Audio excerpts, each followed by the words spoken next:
So hello my पुकीज and सिग्मास, कैसे हो तुम लोग? I hope you are doing well. So मेरा समर वेकेशन स्टार्ट हो चुका है and this is my first day of summer vacation.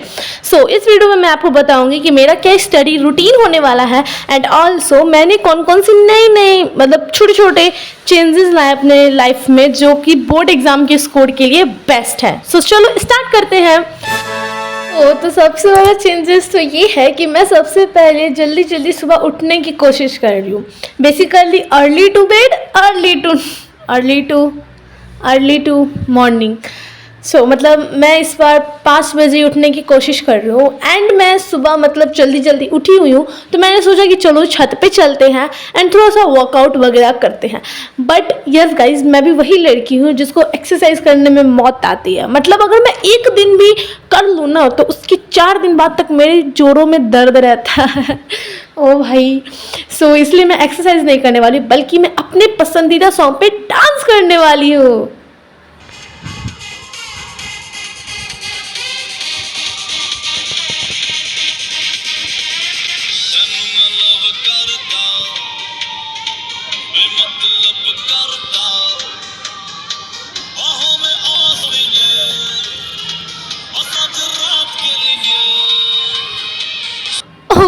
Okay, अभी के लिए इतना ही रहने देते हैं। देन इसके बाद मैंने मेडिटेशन किया। मेडिटेशन मतलब इतना रिलैक्सिंग एंड इतना रिफ्रेशिंग था ना ये। मैंने फ़ोन में ईयरफोन के साथ वगैरह मतलब कान में लगा के फिर किया, इतना ज़्यादा अच्छा था। आप लोग भी ट्राई पर ज़रूर करिएगा। इसके बाद मैं नीचे आ गई थी जहाँ पे मैंने थोड़े बहुत काम वगैरह किए एंड इसके लिए मैं स्टडी के लिए चली गई। स्टडी से पहले मैं हमेशा टू डू लिस्ट बनाती ही हूँ, जिसमें मैं लिखती हूँ कि भाई मुझे क्या क्या करना है। ये आप एक दिन मतलब सोने से पहले भी कर सकते हो या फिर आप मॉर्निंग में भी कर सकते हो या फिर जब आप स्टडी करने जाओ उससे पहले भी थोड़ा देर कर सकते हो।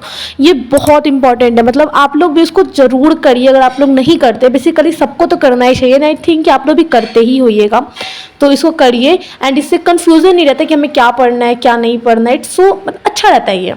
एंड देन इसके बाद टिप नंबर 1, सबसे पहला टिप मैं आपको अभी से स्टार्ट होता है, ठीक है। तो सबसे पहला टिप ये है कि आप जो टू डू लिस्ट बनाते हो तो आपने एक होगा ना कि आपने ये नहीं कर पाए, तो ये क्यों नहीं कर पाए, आपको उसका रीज़न लिखना है। जैसे कि मेरा था कि मैं टाइम पास के लिए कभी कभी नहीं कर पाती हूँ, कभी मैं बुक्स वगैरह पढ़ने लग जाती हूँ तो कुछ क्वेश्चंस वगैरह नहीं कर पाती हूँ, या फिर कभी मोबाइल आ जाता है, नींद आ जाता है। तो ये सब आपको लिखना है वहाँ पे एंड नेक्स्ट टाइम से आपको कोशिश करना है कि आप उसको मत करिए, ठीक है। आप उसको बिल्कुल नहीं करिए। इसके बाद सेकेंड टिप ये है कि आप मेरी तरह एक ऐसा चार्ट बना लो, ठीक है। मतलब डे 1, डे 2, डे 3, डे 4, जितने दिन की आपकी समर वेकेशन है वो लिख दो। मेरी 28 डेज की है तो मैंने लिख ली है। इसके बाद आपको क्या करना है, एक रेड कलर लेना है, ग्रीन कलर लेना है, ठीक है। रेड कलर का क्या काम है? रेड कलर का आपको काम है कि जो दिन आपका अच्छा नहीं गया, मतलब अनप्रोडक्टिव गया, वेस्ट गया, तो उसको आप ऐसे क्रॉस लगा दो, ठीक है। एंड दूसरा ग्रीन कलर का काम ये है कि आपका वो डे बहुत अच्छा गया, आप उससे सेटिस्फाइड हो, तो आप क्या कर लो, उस पर सर्कल कर लो, जिससे आपको पता चल जाएगा कि कौन सा दिन मेरा अच्छा गया फिर कौन सा दिन मेरा अच्छा नहीं गया है। अभी हो रहे हैं 10 AM एंड अभी मैं स्टार्ट कर रही हूँ साइंस। बेसिकली मैंने जो बैच लिया हुआ है उसमें मेरे डाउट सॉल्विंग जो क्लासेस है वो लेक्चर एक मेरे पेंडिंग में बचे हुए हैं, तो मैंने सोचा उसको मैं कर लेती हूँ क्योंकि उसके बाद मुझे ACP भी सॉल्व करना है। एंड मैंने बैच लिया हुआ है नेक्स्ट टॉपर का आरंभ बैच। एंड ACP क्या होता है? तो ACP मतलब हमारे प्रशांत भैया है, तो वो आरंभ चैप्टर वाइज प्रैक्टिस ACP देते हैं, जो कि हर चैप्टर के बाद हमें, हर चैप्टर अगर कंप्लीट हो जाता है तो उसके बाद हमें कुछ क्वेश्चंस मिलते हैं, ठीक है। तो उसी को हम आरंभ चैप्टर वाइज प्रैक्टिस बोलते हैं, ACP बोलते हैं। तो उसमें मेरे कुछ क्वेश्चंस मुझे समझ में नहीं आ रहे थे, मुझसे नहीं बना, इसलिए मैं क्या कर रही हूँ, मैं अभी डाउट सॉल्विंग क्लास देख रही हूँ, अभी मैं लेक्चर देख रही हूँ। एंड जीनियस, अगर आपके भी कुछ बैकलॉग्स बाकी रह चुके हैं किसी भी सब्जेक्ट्स में, किसी भी चैप्टर में, तब उसको फटाफट से कंप्लीट कर लीजिए समर वेकेशन में ही, क्योंकि ये जो समर वेकेशन है वो हमारे लिए बोनस टाइम है, एक मतलब बहुत गोल्डन पीरियड है ये, ठीक है।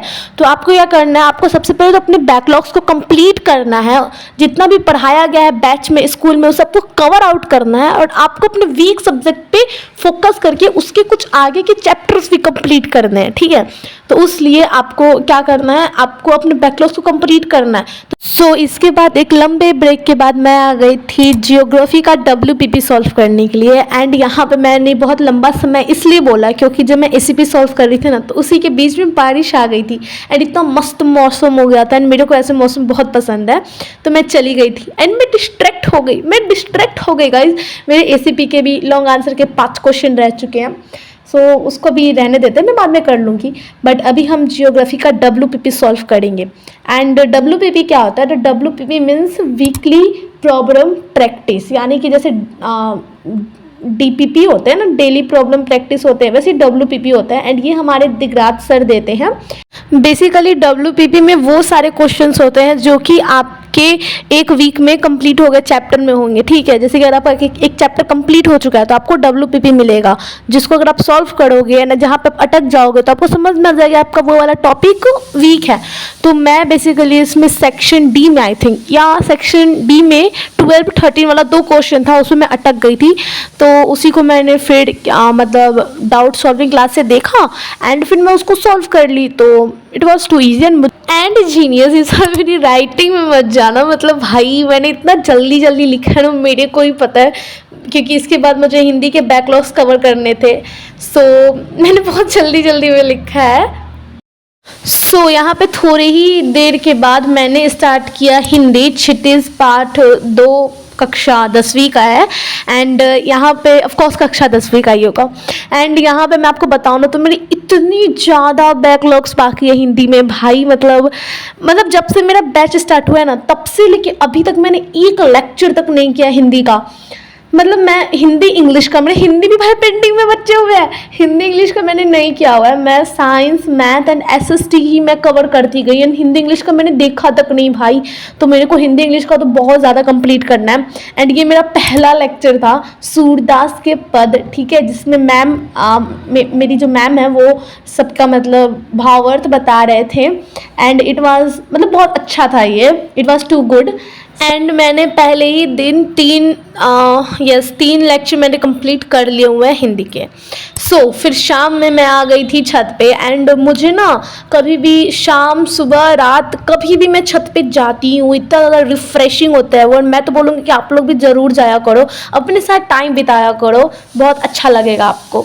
तो मैं हमेशा जाती हूँ, मुझे बहुत अच्छा लगता है। सो इसी के साथ मिलते हैं फिर नेक्स्ट व्लॉग में। आई होप कि ये वीडियो आपको बहुत अच्छा लगा। अगर अच्छा लगा हो तो प्लीज़ लाइक कर दीजिएगा, सब्सक्राइब कर दीजिएगा चैनल को। एंड जाइए, अगर आपके पास टाइम है तो जाके पढ़िए, ठीक है। इसके बाद दूसरा स्टडी व्लॉग देखने मत चले जाना, ठीक है। अगर टाइम है तो जाइए पढ़िए, क्योंकि सब पढ़ रहे हैं। सो इसी के साथ मिलते हैं फिर नेक्स्ट व्लॉग में। I hope you like this video. If you like then subscribe my channel. Okay, bye genius.